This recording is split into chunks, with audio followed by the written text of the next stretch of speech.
Je m'appelle Benoît Kilikini, je suis médecin biologiste spécialisé en génétique somatique et j'exerce au laboratoire Eurofin Biomis, et ce depuis plus de 10 ans. On va parler des hémopathies malignes et surtout la prise en charge biologique de ces hémopathies malignes au sein du laboratoire Eurofin Biomis. Une hémopathie maligne, c'est une maladie qui touche l'organe hématopoïétique, par exemple la moelle osseuse ou le ganglion.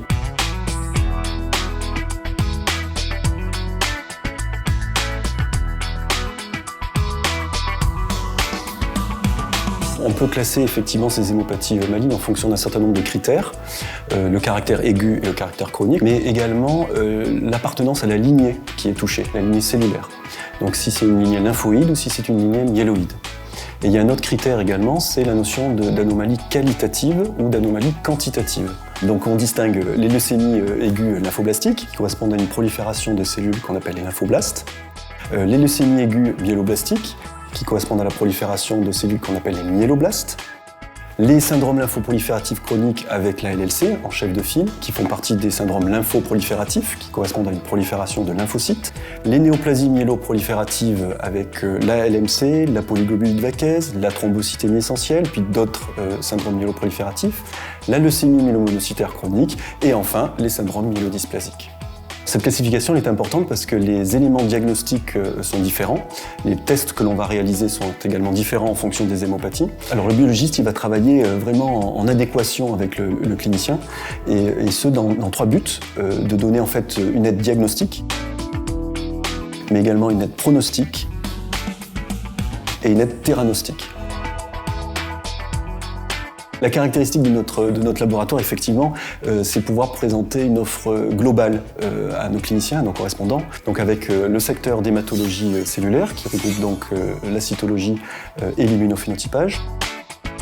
Les examens sont de première intention, c'est une numération formule sanguine plaquette. S'il y a une anomalie que l'on détecte, on va réaliser ce que l'on appelle un myélogramme. Donc le myélogramme qui correspond en fait à la cytologie médulaire, c'est l'analyse de ces cellules qui sont étalées sur une lame de verre, puis colorées.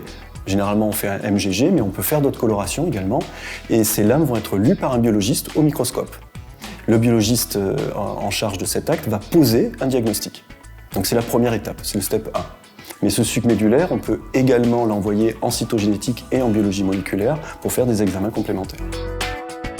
Le secteur de cytogénétique, la cytogénétique se regroupe en 2 cytogénétiques. On a la cytogénétique conventionnelle et la cytogénétique moléculaire.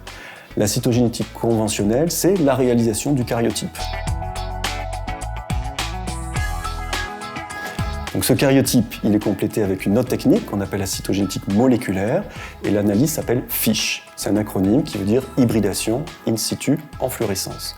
Et là, on va chercher de manière ciblée l'analyse d'une région dans le génome avec des sondes fluorescentes. Et le secteur de biologie moléculaire avec en particulier les nouvelles technologies de NGS.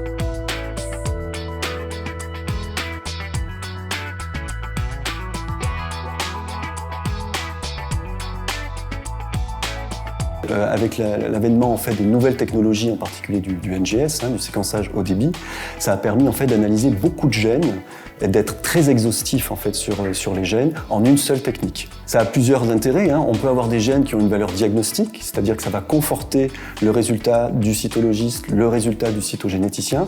Et on a également des gènes qui vont nous dire c'est un gène associé à un pronostic favorable ou un gène associé à un pronostic défavorable.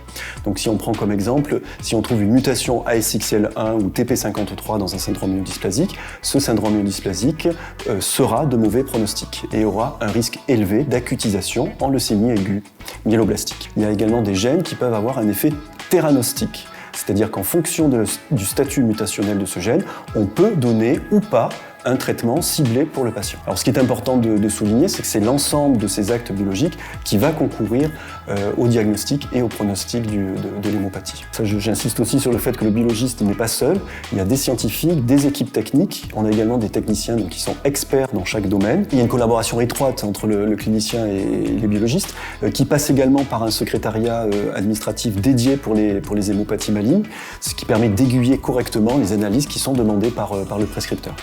Et puis il y a également ce qu'on appelle la prestation de conseil. On a régulièrement des cliniciens au téléphone pour une interprétation un petit peu plus concise du résultat que nous avons rendu. La technologie en biologie moléculaire ne cesse de progresser, donc les panels s'élargissent, donc on a des réponses qui sont de plus en plus précises pour la prise en charge de ces hémopathies. C'est ce qu'on définit effectivement par la médecine personnalisée.